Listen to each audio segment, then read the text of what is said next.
seperti kita ketahui bersama bahwa kita memiliki tantangan di sektor pertanian itu sendiri. Di sini kami menangkap dari data BPS 2018, ada 6 tantangan di sektor pertanian. Yang pertama, kurang lebih dari 61% usia petani itu di angka di atas 45 tahun.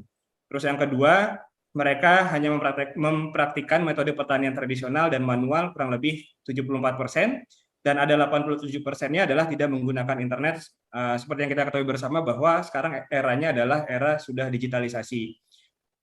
74% hanya mengenyam pendidikan dasar, 54% memiliki lahan yang kurang dari 0,3 hektar, artinya mayoritas petani yang ada di Indonesia ini adalah petani kecil, dan 97% tidak melacak keuangan mereka. Dan banyak petani itu yang akhirnya tidak tahu keuntungan itu berapa gitu ya, pengeluarannya berapa, jadi mereka hanya yang penting bisa hidup aja, kurang lebih seperti itu. Dan ini adalah tantangan kita bersama untuk menyelesaikannya.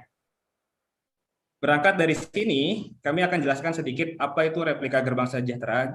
Jadi emang kami basically adalah perusahaan yang bergerak di industri teknologi, dan kami bertekad untuk membantu, menumbuhkan, menguatkan, dan mengembangkan BUMDesa di seluruh Indonesia melalui Klausa Mart itu sendiri. Dan kami bekerja sama dengan rekan-rekan pengusaha di bidang pertanian, seperti yang tadi sudah dijelaskan oleh Pak Direktur. Kami punya rekan-rekan di bidang pupuk, di alsintan, di benih, dan yang lain-lainnya. Nah, atas dasar itulah kami menginisiasi untuk hadirnya Klausa Agrimat, yang memudahkan nantinya petani untuk bisa membeli kebutuhan-kebutuhan mereka yang mungkin bisa melalui dari BUMDesa itu sendiri. Ini ada skema kemitraan di kami, jadi kami punya 3 skema kemitraan, yaitu ada Klausa Pemula, Menengah, dan Mandiri. Nah, di sini ada alurnya, ada presentasi proposal, ada kertas kerja survei, ada kesepakatan pembelian dan perjanjian kerjasama. Saya coba bantu jelaskan sedikit. Yang pertama, presentasi proposal itu kurang lebih apa yang saya jelaskan sekarang. Mungkin nanti kalau kurang detail atau apa, nanti bisa dipresentasikan kembali dengan tim kami. Kami menyediakan customer care untuk bisa Bapak Ibu tanyakan langsung program-programnya apa yang ada di kami, gitu ya. Terus selanjutnya kami akan ada kertas kerja survei kurang lebih. Ini kita akan memvalidasi atau visit langsung ke tempat Bapak Ibu untuk memvalidasi bahwa benar nggak sih ada fisiknya gitu ya. Jangan sampai ini tidak ada fisiknya gitu ya. Intinya kita akan validasi langsung ke tempat Bapak Ibu. Terus kemudian ada kesepakatan pembelian, dan selanjutnya baru di situ ada perjanjian kerjasama antara pihak berkaitan, kurang lebih kayak gitu. Nah, di sini ada nilai investasi. Nilai investasi yang untuk Klausa Pemula ini ada di angka 100 juta pertama. Apa aja sih yang didapatkan gitu ya? Yang pertama nanti bisa mendapatkan pupuk, benih, pestisida, perangkat device itu ada komputer, ada POS-nya, POS itu sistem keuangannya gitu ya. Nanti kami sediakan juga, terus ada alat promosinya, banner dan brosur gitu ya. Nah, tidak hanya secara fisiknya aja, tapi kami juga berkomitmen untuk membantu Bapak Ibu semua. Kami akan mendampingi untuk proses pelaksanaannya kayak digitalisasinya, itu nanti kami akan bantu. Terus penjelasan produk dari mulai pupuknya atau alsintannya gitu ya, alat-alat mesin pertaniannya, itu nanti akan kami bantu juga gitu. Artinya kami akan dampingi. Selanjutnya di paket Klausa Menengah gitu ya, kalau yang di atas tadi sudah saya sebutkan, sudah saya jelaskan gitu ya. Nah, yang membedakan adalah nilai investasi ini 300 juta, dapatnya apa aja, ada tambahan yaitu drone sprayer. Jadi ada drone yang drone sprayer untuk yang terbang ke atas itu untuk penyemprotan ke lahan pertanian gitu ya.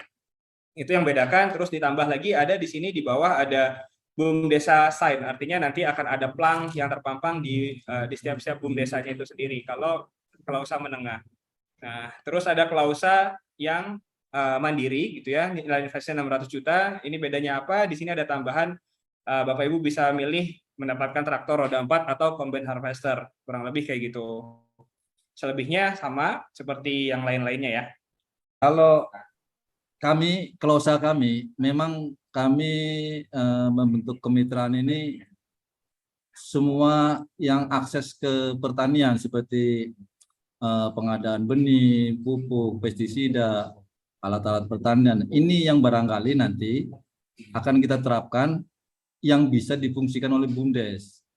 Nah, BUMDes sendiri nanti akan sebagai mitra yang lebih kuat yang langsung dengan pengguna atau petani, yang endingnya, yang tujuan akhirnya BUMDes akan lebih besar, menguntungkan, dan itu mensejahterakan. Nah, Yang pertama, sekali lagi Klausa Agrimat hadir menjadi solusi baru untuk peluang usaha di BUMDes itu sendiri di sektor pertanian, di mana kami hadir sebagai jalur distribusi baru di sektor pertanian, yaitu ada di benih, di pupuk, di alsintan, pestisida, apapun yang berhubungan dengan pertanian gitu ya. Jadi nanti BUMDes itu sendiri punya peluang usaha baru di sektor tersebut. Baik, jadi ini sebagai closing statement dari acara Zoom kali ini, bahwa mari kita sama-sama dukung program pemerintah di tengah suasana dunia yang katanya banyak ketidakpastian, memperkuat pangan sampai di desa. Jadi bagaimana program ini bisa didukung kita bersama, dan kita sepakat untuk melakukan penguatan lembaga ekonomi desa, terutama BUMDes, bagaimana BUMDes juga bisa berkiprah, berpartisipasi untuk dukung program ketahanan pangan melalui penguatan modal, penguatan keterampilan, pengetahuan, digitalisasi, dan sebagainya.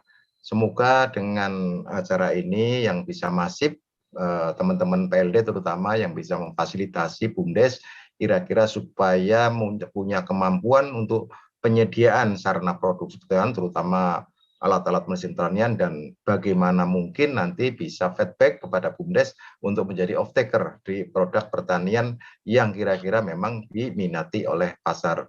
Saat ini mungkin kita tidak bicara apa yang bisa kita tanam, tapi apa yang bisa kita laku untuk ditanam, sehingga tidak ada kasus seperti di Triorejo tadi, kangkung tidak ada yang beli. Mudah-mudahan nanti dengan tahanan pangan, mudah-mudahan kalau padi, beras itu insya Allah masih banyak yang butuh, dan kalau bisa Indonesia jadi pengekspor beras. Terima kasih, mudah-mudahan acara ini bermanfaat bagi kita semua. Mohon maaf apabila dalam penyampaian kurang berkenan. Saya terima kasih kepada Bu Minarni, beliau adalah koordinator fasilitasi untuk kerjasama desa dan pedesaan. Saya Suhandani sebagai koordinator fasilitasi pendampingan, sebagai mitra dari teman-teman pendamping seluruh Indonesia. Terima kasih. Wabillahi taufik wal hidayah. Wassalamualaikum warahmatullahi wabarakatuh. 0812 87 87 4604